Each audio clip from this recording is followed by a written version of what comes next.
बिस्मिल्लाहिर्रहमानिर्रहीम। अस्सलाम वालेकुम। आज आपके लिए लाई हूँ 3 मिल्क केक की रेसिपी। इतनी गर्मी में आपको ठंडा केक खाने का दिल करे तो आप अपने घर में बनाइए और इन्जॉय कीजिए। इस गर्मी के मौसम में अगर ठंडा ठंडा केक मिल जाए खाने को तो मज़ा ही आ जाता है। रेसिपी शुरू करते हैं। सबसे पहले हम स्पंज बना लेंगे। स्पंज बनाने के लिए जो चीज़ें चाहिए वो आप नोट कर लें। पहले हम 4 अंडे लेंगे और उनको अलग से ही बाउल में तोड़ेंगे और ऐड करेंगे। हमेशा मैं बताती हूँ कि आप अलग से ही अंडा तोड़ें और ऐड करें, क्योंकि अगर कोई अंडा ख़राब निकल आए तो हम उसे स्किप कर देंगे, ऐड नहीं करेंगे। गर्मी में ज़्यादातर ये होता है कि अंडे ख़राब निकल आते हैं, ज़्यादा चांसेस होते हैं अंडे ख़राब होने के। रेसिपी आपको डिस्क्रिप्शन में भी मिल जाएगी, वहाँ पर भी आप देख सकते हैं। 4 अंडे लिए हैं हमने और 50 ग्राम हमने शुगर ली है। अपनी हर वीडियो में मैं आपको गाइड करती हूँ कि आप चाहते हैं आपकी जो बेकिंग है अच्छी हो, तो उसके लिए आप वेट स्केल का इस्तेमाल करें। वो इसलिए कि कप मेजरमेंट और जो ग्राम्स में हम रेसिपी लेते हैं दोनों में फ़र्क होता है, इसलिए ग्राम्स की जो रेसिपी होती है वो बेस्ट होती है। यहाँ पर हमने जो 4 अंडे लिए थे, अब हम उसमें चीनी ऐड करेंगे और बीट कर लेंगे। अंडों को हमने इतना बीट करना है कि ये वॉल्यूम में डबल हो जाएंगे। शुगर को हम ऐड करते रहेंगे थोड़ा थोड़ा और बीट करते रहेंगे। बीटिंग का आपने यहाँ पर ख़ास ख्याल रखना है, क्योंकि आप अक्सर कहते हैं कि हमने स्पंज बनाया, हमारा स्पंज राइज़ नहीं हुआ। वो यही वजह होती है कि जो अंडे होते हैं अच्छे से बीट नहीं हुए होते और आप उसमें मैदा ऐड कर लेते हैं। अब हम इसमें जो है वनीला एसेंस ऐड करेंगे, चंद कतरे। और रेसिपीज़ एंड केक डेकोरेशन सीखने के लिए चैनल को सब्सक्राइब करें, शेयर करें। बीटर को हम थोड़ा सा और चला लेंगे, क्योंकि हमें अभी और बीट करना है। हमारे जो अंडे हैं वो अभी फ्लफ़ी नहीं हुए। ये देखें, ये अभी रनिंग फॉर्म में है। बीटिंग हमारी कंप्लीट हो गई है। अब हम इसमें मैदा ऐड करेंगे। इसे मैंने पहले से ही छान कर रख लिया था।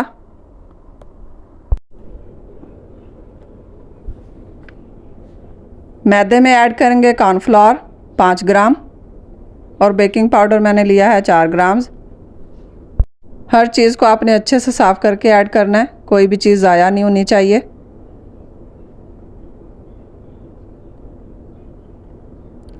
अब हम इन चीज़ों को थोड़ा सा मिक्स कर लेंगे, ड्राई चीज़ें जो हमने ली हैं।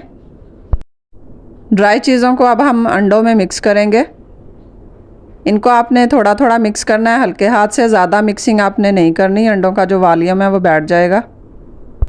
बेकिंग की रेसिपी में जो चीज़ें मैं गाइड करती हूँ आप ध्यान से देखा करें और इसी तरीके से आप अपनी रेसिपी बनाया करें, तो कभी आपकी रेसिपी जो है वो ख़राब नहीं होगी, अच्छे तरीके से ही बनेगी। टेम्परेचर का भी ख्याल रखना होता है, क्योंकि जो गैस ओवन होता है उसका टेम्परेचर डिफरेंट होता है और जो इलेक्ट्रिक ओवन होता है उसका डिफरेंट होता है। तो आप जो स्पंज है वो आप चूल्हे पर भी बना सकते हैं। बातों बातों में हमारा जो बैटर है वो रेडी है। हमारा जो बैटर है इस टेक्सचर का होगा, इस तरह से। अब हम इसको पैन में ऐड करेंगे। पैन मैंने लिया था 7x7। पैन को मैंने ग्रीस करके इसमें बटर पेपर लगा कर रखा था। बैटर को पैन में ऐड कर लेंगे और इसे 170 डिग्री सेल्सियस पर 30 से 35 मिनट के लिए बेक कर लेंगे। 2 से 3 बार हम इसे टैप करेंगे और फिर इसे ओवन में रख देंगे। स्पंज हमारा बेक हो रहा है, उतनी देर में हम जो मिल्क है वो रेडी कर लेंगे। एवापोरेटेड मिल्क लेंगे 220 ग्राम्स, फ्रेश मिल्क लेंगे 150 ग्राम्स और कंडेंस मिल्क लेंगे 220 ग्राम्स। इन तीनों मिल्क्स को हम मिक्स कर लेंगे। बस इन्हें हम मिक्स करेंगे अच्छे से और रख देंगे एक साइड पे।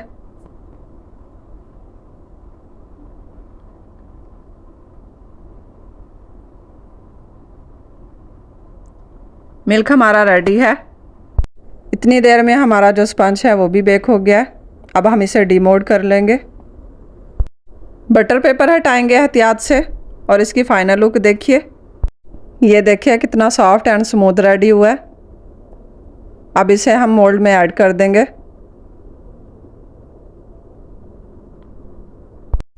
टूथपिक की हेल्प से हम इसमें होल कर लेंगे, क्योंकि इसमें हमने जो मिल्क ऐड करना है वो इसमें अच्छे से जज्ब हो जाए।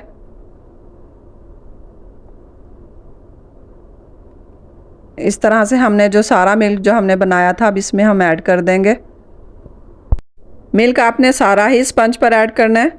स्पंज जो है इसको सोक कर लेगा।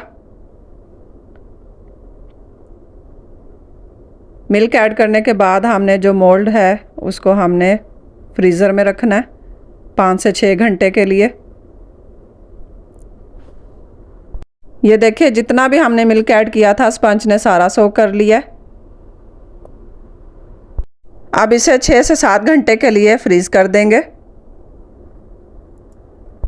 अब केक के लिए चॉकलेट सॉस बनानी है, जिसके लिए वाइट चॉकलेट ली है 90 ग्राम्स और व्हिप क्रीम लेंगे हम यहाँ पे 70 ग्राम्स। 15 ग्राम्स बटर भी ऐड करेंगे। बटर को और चॉकलेट को मैं मेल्ट कर लूँगी। वाइट चॉकलेट और व्हिप क्रीम को अच्छे से मिक्स करेंगे। मिक्स करने के बाद में हमने जो बटर है वो ऐड करना है। बटर ऐड करने के बाद अच्छे से मिक्सिंग कर लेंगे। वाइट चॉकलेट सॉस रेडी हो जाएगी। ये जो सॉस है हमने केक के ऊपर पोर करनी है। ये टेक्सचर होगा इसका कि ये केक के ऊपर अच्छे से पोर हो जाए। सॉस रेडी है और जो स्पंज हमने फ्रीज़ होने के लिए रखा था वो फ्रीज़ हो चुका है। ये देखिए कितना हार्ड है ऊपर से। अब इसे डीमोल्ड करेंगे। गीले कपड़े की हेल्प से इसे रब करेंगे और ये आसानी से डीमोल्ड हो जाएगा। ये देखिए।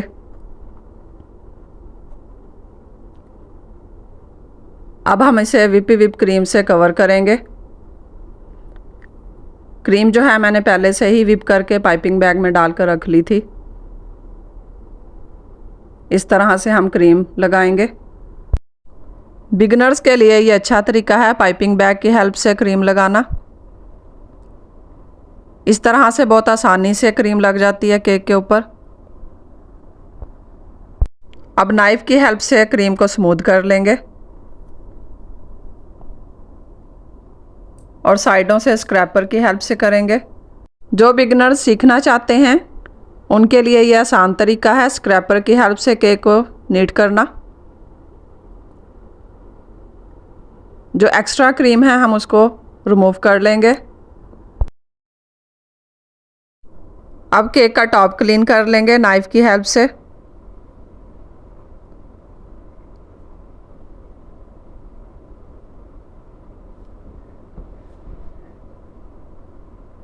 केक हमारा रेडी है।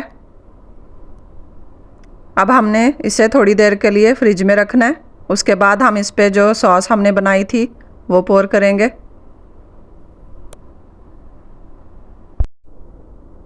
केक ठंडा कर लिया हमने 10 मिनट के लिए। अब इस पे चॉकलेट ऐड करेंगे।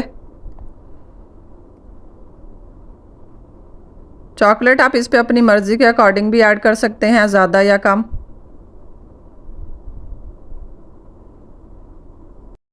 इस तरह नाइफ की हेल्प से स्प्रेड कर लेंगे।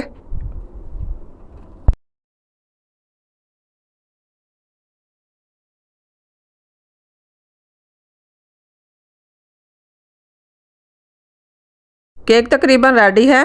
अब इसके फाइनल लुक की तरफ आएंगे। केक की चारों तरफ लगाने के लिए मैंने वाइट चॉकलेट का इस्तेमाल किया है। आप यहाँ पे बिस्किट के जो क्रम्स होते हैं वो भी लगा सकते हैं। मैरी बिस्किट लें उसके क्रम्स बनाएं वो भी लगा सकते हैं और वनीला स्पंज का जो क्रम्स हैं वो भी लगा सकते हैं।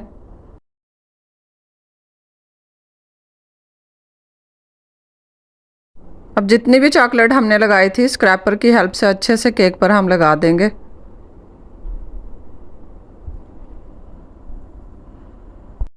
केक को मज़ीद खूबसूरत बनाने के लिए हम यहाँ पर गनाश लेंगे, पाइपिंग बैग में ऐड करेंगे और केक के ऊपर इस तरह से पैटर्न बनाएंगे। आप अपने हिसाब से कोई भी डेकोरेशन कर सकते हैं। मैं यहाँ पर गनाश का यूज़ कर रही हूँ। इस तरह से हम गनाश लगा लेंगे। अब टूथपिक की हेल्प से मैं यहाँ पर एक पैटर्न बना लूँगी इस तरह से। इससे हमारा जो केक है और ख़ूबसूरत हो जाएगा।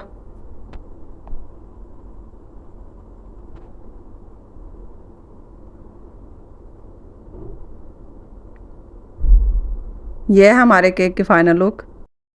अब आपको कटिंग करके दिखाऊंगी केक।